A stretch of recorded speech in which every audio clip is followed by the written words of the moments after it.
Selamat datang di Beetle Channel, semoga kita bahagia. Jangan lupa subscribe, like, komen dan share agar channel ini semakin berkembang. Terima kasih. Novel Kekuasaan dan Kekayaan. Bab 160. Semua siswa itu memiliki latar belakang yang kuat. Dia tidak tahu bagaimana membuat mereka pergi.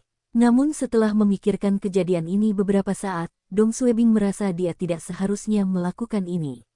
Semua pemimpin cabang menunggunya di luar, dan jika dia masih mencoba bersembunyi, dia akan menyinggung perasaan semua pemimpin.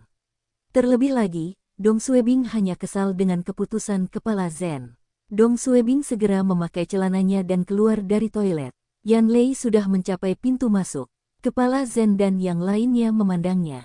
"Di mana Xiao Dong? Apakah kamu sudah menemukannya?" "Saya telah menemukannya," Yan Lei menjawab dengan marah. "Dia ada di toilet. Saya mengatakan kepadanya bahwa semua pemimpin sedang menunggunya, dan ada sesuatu yang mendesak untuk dia selesaikan. Tapi dia mengudara dan menolak keluar. Menolak untuk keluar." Wajah semua orang berubah menjadi hijau. Ketua Xiao Dong pasti membuat ulah atas daftar nama program pertukaran itu. Tapi Dong Suebing harus memikirkan gambaran yang lebih besar. Dia tidak boleh meremehkan semua pemimpin.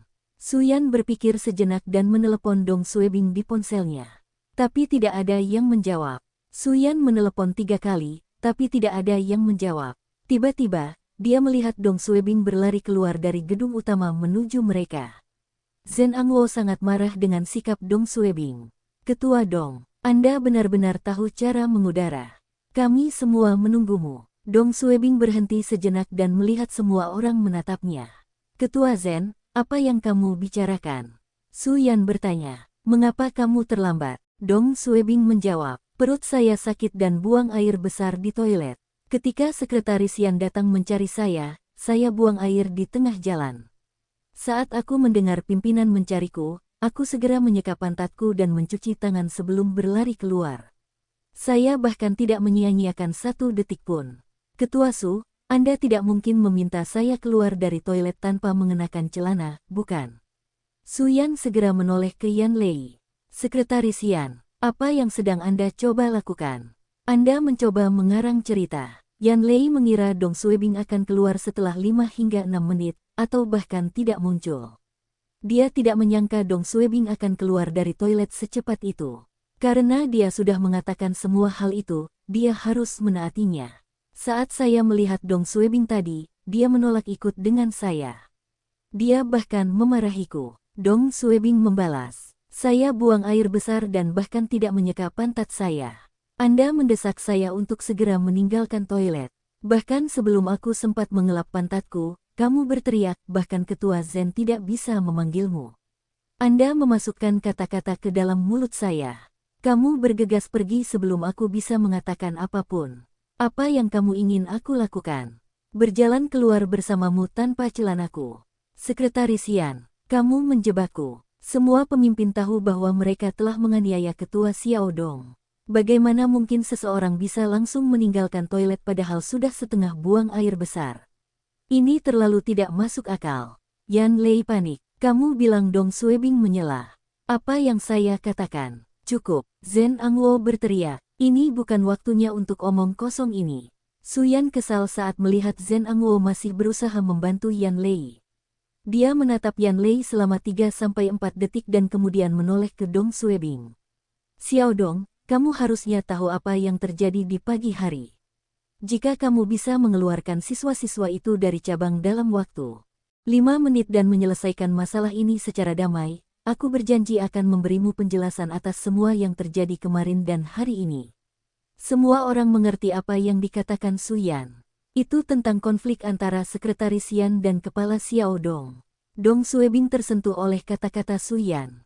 Dia telah menunggu ini. Zhen Angwo kaget mendengar apa yang dikatakan Su Yan. Para pemimpin lainnya juga terkejut. Apa yang coba dilakukan Su Yan? Melawan Ketua Zen karena Ketua Xiao Dong. Bukankah Ketua Zen dan Su Yan menjadi lebih dekat akhir-akhir ini? Su Yan telah bergabung dengan faksi Ketua Zen, tapi dia tidak meninggalkan martabat dan kehormatannya. Dia masih memiliki egonya. Sekretaris Kepala Zen telah memprovokasi Dong Suebing berulang kali, dan Kepala Zen terus memihak Yan Lei. Ini membuat Suyan kesal. Oh, Xiao Dong telah bentrok dengan Yan Lei, dan kamu menyalahkan Xiao Dong bahkan sebelum kamu menyelidiki keseluruhan kejadian. Sekarang, cabangnya sedang dalam masalah, dan kamu ingin Xiao Dong menyelamatkanmu. Tapi Suyan tidak ingin berselisih dengan Zhen Angwo. Dia menoleh padanya. Ketua Zhen, jika Xiao Dong bisa menyelesaikan insiden ini, ada sesuatu yang perlu kuberitahukan padamu. Zhen Angwo mendengar Suyan, dan pikiran pertamanya adalah dia tidak menangani konflik Xiao Dong dan Yan Lei dengan baik kemarin. Suyan tidak senang dengan hukuman yang dijatuhkan pada Xiao Dong. Tapi ini karena Xiao Dong memarahi Yan Lei tanpa alasan. Zhen Angwo merasa dia mungkin melewatkan sesuatu dari tindakan Suyan. Zhen Angwo memandang Yan Lei dan berkata, "Kita bisa bicara nanti. Kepala Jiang akan menelepon 5 menit lagi. Xiao Dong, bisakah kamu menyelesaikan ini dalam waktu 5 menit? Dong Suebing berkata dalam hatinya, "Kalian semua benar-benar menganggapku terlalu tinggi." Tapi karena pemimpinnya telah berbicara, Dong Suebing hanya bisa menjawab, "Saya akan mencoba yang terbaik." Dalam hatinya, dia berkata, "Aku melakukan ini bukan karena kamu. Saya melakukan ini untuk Ketua Su." Petik 1. Bagus. Zhen Angwo mengangguk. Pergi. Suyan menepuk punggung Dong Suebing. Cheng Haimei, Pang Bin, dan para pemimpin serta anggota staf lainnya memandang Dong Suebing. Banyak orang merasa mustahil bagi Dong Suebing untuk menyelesaikan masalah ini. Semua siswa itu memberontak dan memiliki latar belakang yang kuat. Kecuali anggota keluarga mereka, jika bukan, mereka tidak akan mendengarkan orang lain. Ketua Xiao Dong tidak akan bisa menenangkan mereka. Tapi Kepala Dong adalah seseorang yang telah menyelamatkan cabang itu beberapa kali. Kapanpun semua orang sudah putus asa, dialah yang menyelamatkan hari itu. Menekankan, Dong Suebing bisa merasakan beban di pundaknya. Dong Suebing tersenyum lelah pada dirinya sendiri dan berjalan menuju ruang penyimpanan. Dia juga ingin menyelesaikan masalah ini. Dia dihukum oleh Zhen Angwo, dan Yan Lei telah menjebaknya beberapa kali. Ini adalah kesempatannya untuk kembali. Namun syaratnya dia harus menyelesaikan kejadian ini dengan sukses. Dia masih tidak tahu bagaimana menyelesaikannya. Suyan, Cheng Haimei, dan bahkan Zhen Angwo telah mencoba tetapi gagal. Para siswa itu tidak mau mendengarkan siapapun. Dong Suebing tidak dapat melakukan apapun bahkan jika dia memasuki ruang penyimpanan itu. Ketika Dong Suebing sudah mendekati pintu, dia ingat dia tidak menggunakan bagnya sejak tahun baru Imlek. Dia berpikir keras dan merasa dia harus melakukan sesuatu yang berbeda. Karena siswa menolak untuk mendengarkan bujukan apapun, dia sebaiknya menggunakan kekerasan. Kalian anak nakal berani mondar-mandir dari tempat kerjaku dan membuat kekacauan ini. Bocah sombong. Tiba-tiba, Dong Suebing mendengar percakapan di dalam ruangan. Adik perempuan keamanan negara berambut panjang, yang disukai Liu Zi, sangat cantik. Kita harus mendapatkan nomor teleponnya hari ini. Brengsek, kalian semua jangan mencoba merebutnya dariku. Hah, selain saudara Hao. Saudara Hao memiliki banyak wanita. Menurutmu dia akan peduli pada gadis ini? Suasana hati Dong Suebing sangat buruk selama 2 hari terakhir. Ketika dia mendengar apa yang dibicarakan para siswa di ruangan itu, dia meledak. Kalian anak nakal masih berbicara tentang mengenal perempuan sekarang, sial. Dong Suebing berjalan lebih cepat dan berhenti di depan pintu. Semua orang di cabang bertanya-tanya bagaimana Kepala Xiao Dong akan menyelesaikan masalah ini, dan mereka melihatnya mengangkat satu kaki. Yang mengejutkan semua orang, Dong Suebing menendang pintu hingga terbuka. Ini kompleks keamanan negara. Apa yang kalian semua coba lakukan? Beritahu saya. Orang-orang di luar tercengang. Brengsek, ini menambah bahan bakar ke dalam api. Apa yang dipikirkan Kepala Xiao Dong? Para siswa di dalam juga terkejut. Kotoran, Anda berani memarahi kami. Kamu sedang menggali kuburmu sendiri. Dong Suebing kembali dan tidak peduli dengan konsekuensinya. Dia mulai memarahi para siswa, melampiaskan semua kemarahannya selama 2 hari terakhir kepada mereka. Kalian semua harusnya bersekolah. Mengapa kalian semua mencoba mengenal gadis-gadis di keamanan negara? Apakah kalian semua buta? Anda semua berpikir Anda semua dapat melakukan apapun yang Anda inginkan dengan dukungan keluarga Anda semua. Bagus, karena kalian semua tidak takut mempermalukan diri sendiri, kami tidak takut menyinggung perasaan mereka. Lanjutkan, panggil mereka untuk datang membawa kalian semua kembali. Jika mereka tidak datang secara pribadi, kami tidak akan melepaskan Anda. Mari kita lihat apakah orang tuamu akan merasa malu melihat anak mereka berperilaku seperti ini. Liu Zi belum pernah dimarahi seperti ini seumur hidupnya. Dia berdiri dan menendang Dong Suebing. Namun salah satu tangannya masih diborgol, dan dia tidak dapat menjangkau Dong Suebing. Kakak beradik, bunuh dia. Siswa lainnya sangat marah. Dong Suebing memandang mereka dengan dingin dan tiba-tiba menyadari salah satu siswa berperilaku berbeda.